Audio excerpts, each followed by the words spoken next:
Hello दोस्तों, मेरा नाम है मोहम्मद ताबिश खान। एक बार फिर से एक नई कहानी के साथ। खौफ की एक रात। ये कहानी राजेश की है, जिसके साथ एक खौफनाक वाक़या पेश आया है जब वह अपने हॉस्टल में अकेले एक रात रुकता है। मेरा नाम राजेश है और मैं राजस्थान का रहने वाला हूँ। मैं एक स्टूडेंट हूँ, इसलिए मैं पढ़ाई करने के लिए एक हॉस्टल में रहता था। उस हॉस्टल में मेरे बहुत से फ्रेंड्स थे। दिवाली का टाइम आने वाला था। मेरे सभी फ्रेंड्स घर जा रहे थे क्योंकि वो सभी दूसरे स्टेट के थे, इसलिए वो जल्दी चले गए। मेरे इक्का दुक्का फ्रेंड ही हॉस्टल में बचे थे, जो भी थोड़े दिनों में जाने वाले थे। मेरा घर चूंकि शहर के पास ही एक गांव में था और मैं बीमार भी पड़ गया था पहले, जिस कारण से मेरी बहुत सी स्टडी भी बर्बाद हो गई थी। तो मैंने हॉस्टल में ही रहने का निश्चय किया था ताकि मैं अपनी छूटी हुई स्टडी को पूरा कर सकूं। मेरे घर वाले ने भी मुझे मंजूरी दे दी वहीं रुकने की। जो मेरे बचे हुए दोस्त थे, अब वो भी अपने घर चले गए। हॉस्टल में बचा तो मैं और मेरा वार्डन। दिवाली की रात आने वाली थी तो मेरा वार्डन भी मुझे चाबी दे के अपने घर चला गया। अब हॉस्टल में केवल मैं ही बचा था। मैं अपनी पढ़ाई करके सोने चला गया। रात के करीब 2 बजे मेरी नींद खुली। मुझे किसी के फुसफुसाने की आवाज़ सुनाई दी, पर हॉस्टल में मेरे अलावा तो कोई भी नहीं था। तो ये आवाज़ कौन कर रहा था?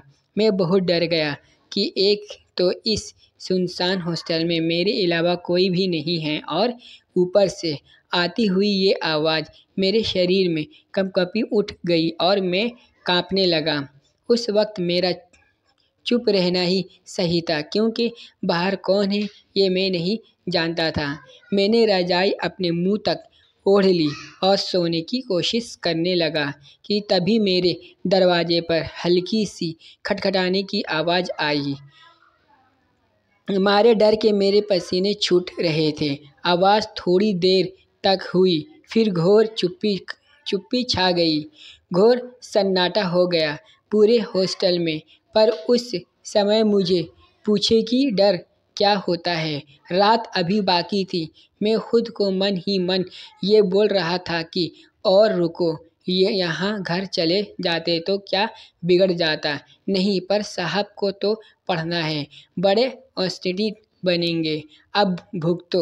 यही सोच रहा था कि एकदम से माहौल में फिर से वही डर छा गया।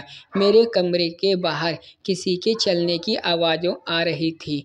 थोड़ी देर बाद आवाज़ बंद हो गई कि तभी दरवाजे को ज़ोर ज़ोर से उसने पीटा।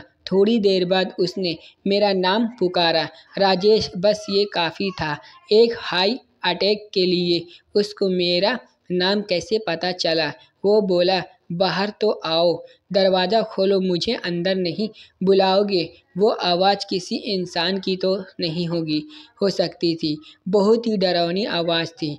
मैंने दरवाज़ा नहीं खोला।